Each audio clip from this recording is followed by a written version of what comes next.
So today I'm going to talk about Microsoft Viva Insights, in particular Personal Insights. Now, Microsoft Viva Insights is part of Microsoft Viva.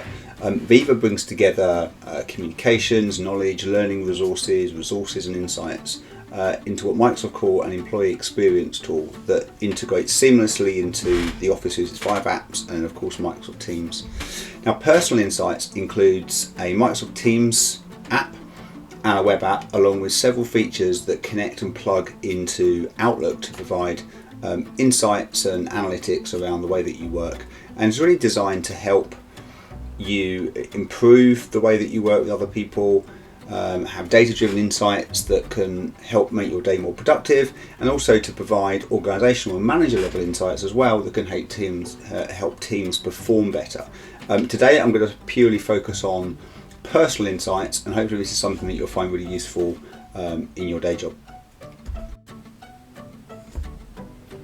So the first place I'm going to show you Viva Insights is actually within Outlook, which is of course where we spend the majority of our day if you're anything like me.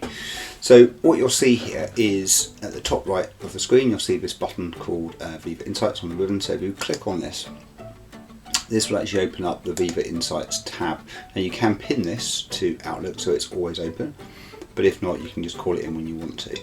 And what this will do is it's consistently up to date, so it updates itself periodically. You can see it updating itself now, and it just essentially presents a number of cards on things that it thinks are important that you might have missed about your day or about things that are coming up. So I won't go through all of these, I'll let you play around with this yourself and have a look, but as you can see, it's trying to surface information about people that might be important to me, documents that I've been sent that I may not have read.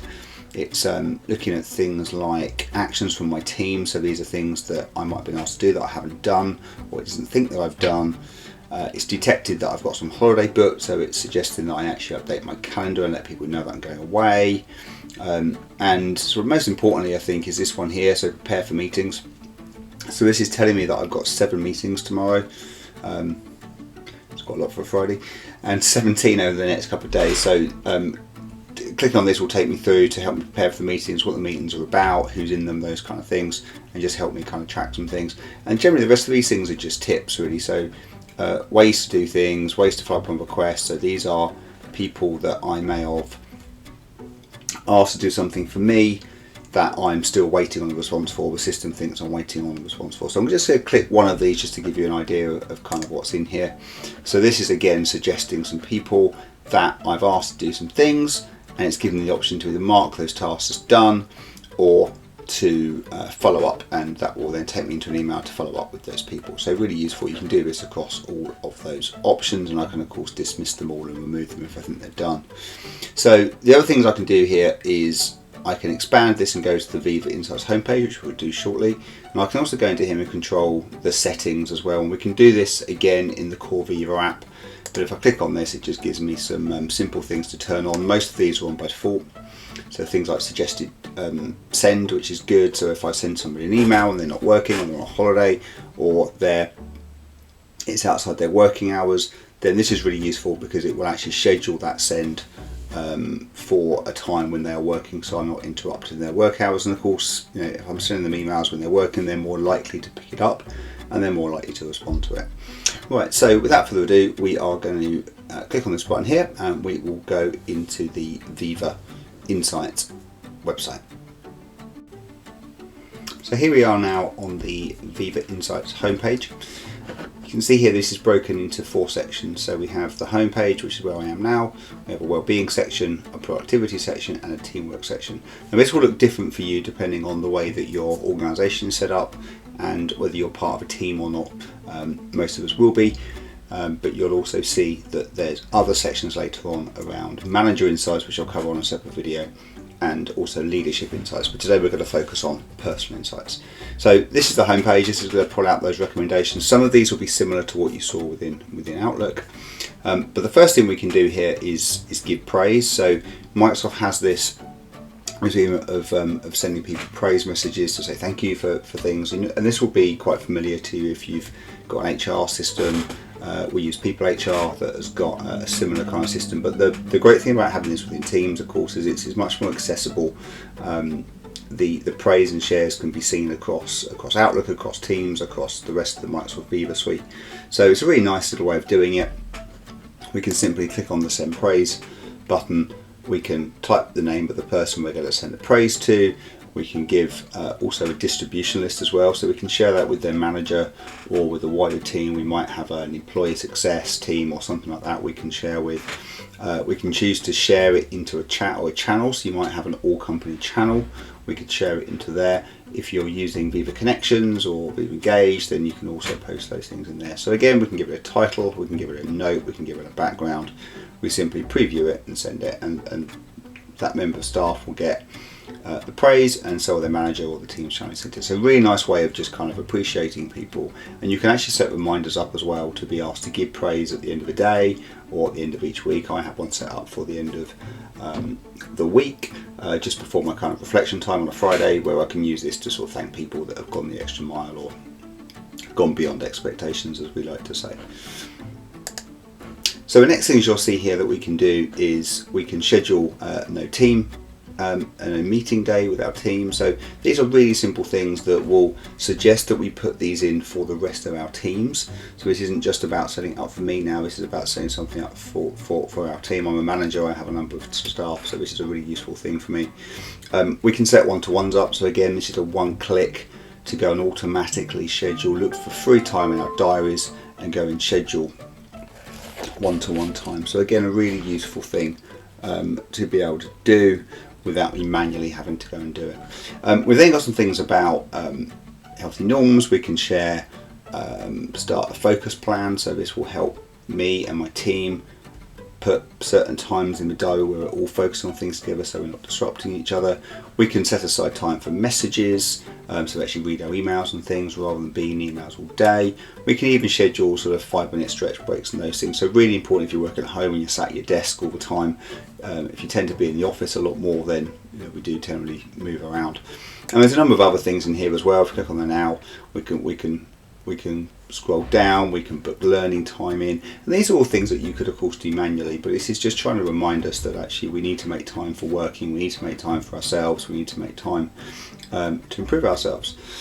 Focus mode is a really simple way just to go in. We can set some music to play automatically from Spotify, for example.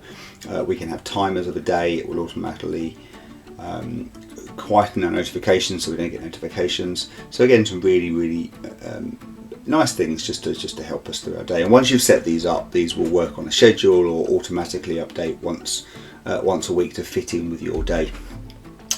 Microsoft have a lot of work to do with Headspace as well, so again you get access to free meditation sessions and decompress times and things, and these can be quite useful. I don't use these so much myself anymore, but I do tend to find I've had a stressful day, lots of busy meetings, those kind of things, and sometimes it's quite useful before I go and spend time with the kids. And again, we can have a look at kind of how our meetings were and just find a little bit of information about us as well, which is really nice. If we scroll down further, then we can see we've got scheduled meetings enabled. We can see that we have a focus plan set up, so we have days where we do allocate time to get some work done, and we do have days of the month where we have had quiet time without any interruptions, and actually mine have been quite bad, so I've had quiet time and I have actually been interrupted. So if we move on to well-being, so again some of these are reflected through, again the first page is more of a summary. We're going to see some of that information again, so I won't go through all of these things with you, but you'll see an idea here of what we do. We can reflect on our own emotions as well, so Viva will pop up and ask us how we're feeling. This is kept personal, but it's quite useful for your own well-being, just to reflect on how you're feeling and maybe potentially why you might be feeling stressed or not as happy as you normally would be to be at work. The productivity tab is quite a useful one as well, and again this gives us the ability to again do the same thing, so look at how our meetings run. We can take part in effectiveness surveys, so we've only just set this up, but after a Teams meeting, then your recipients are asked whether the meeting that you organised was effective. So was it a good agenda? Were the actions quite clear? Those kind of things, and you'll get that feedback as an organiser. So again, that's kept private to you, but it's quite a useful a thing to have. Just are you having good meetings and things, which obviously is important. We all have too many meetings these days. Meeting categories is another interesting one. So this picks up the categories that have really been set by your organisation or set by you, and it will show you how your meetings are running, what types of meetings do you have, the trends of your meetings as well. So this is all based on your categorisation. How long are they? Again, some of the meeting detail information, those kind of things. So private appointments, what they are, who saw them, who accepted, how long they were. You can even look back at the invite and those kind of things. If you're using things like collaborative notes, you can get back into the meeting, so that's all quite nice as well. More information about how you do your meetings. Again, this is all personal and private to yourself. So how many meetings I attended in the last 4 weeks that I set up, how many meetings I attended. Was there advance notice on those meetings? Was there overlap? Those kind of things. So it's really useful just to see the detail. You can go into the more detailed tabs around what those meetings were, if you want to as well. Should you wish to look back on things. I find this more useful. It's just sometimes a reminder of we do have a lot of meetings. We've then got these suggested tasks, which I mentioned earlier on, so they're quite useful just to kind of scroll through and see what tasks the system thinks you might have. And then finally, teamwork, and this again is another interesting one. So this looks at your team. These are my direct reports. It will show me when my last one-to-one was and when my next one-to-one is. So it looks at this a week ahead. So some of my team I have a one-to-one with every week. You can see here I've got one scheduled for tomorrow morning. But if I don't have one or I need to change it, then I can quickly get to here and change the schedule. I can also see the number of people that I collaborate with over this last 4 days. So again, I can drill into this and have a look at my entire network of who I've been collaborating with, how much time I spend collaborating within working hours. So this is working on documents, emailing, potentially meetings, but working with other people rather than working on my own. And I can also see scarily how much time I spend working outside the hours that I've set that I work, which is typically outside of 9 to 5, and that's quite natural. I work a flexible schedule. I take my children to school in the mornings and pick them up sometimes, so I tend to do work a little bit later on sometimes to fit in with my day. I can also see how much time my time was spent. We can drill into details around here. We can look at people that the system thinks might be important or I'll be flagged about, etc, etc. So I won't go into all of these. I'll let you play around with this yourself, but a really useful tool to help us just plan our work-life balance a bit better, make sure we're not losing touch with the people that we need to be working with, making sure we've got one-to-ones and those kind of things. Really powerful tool. Hope you found this video useful. Definitely suggest you have a look at Viva Insights. If it's not enabled for your organisation, go and talk to IT.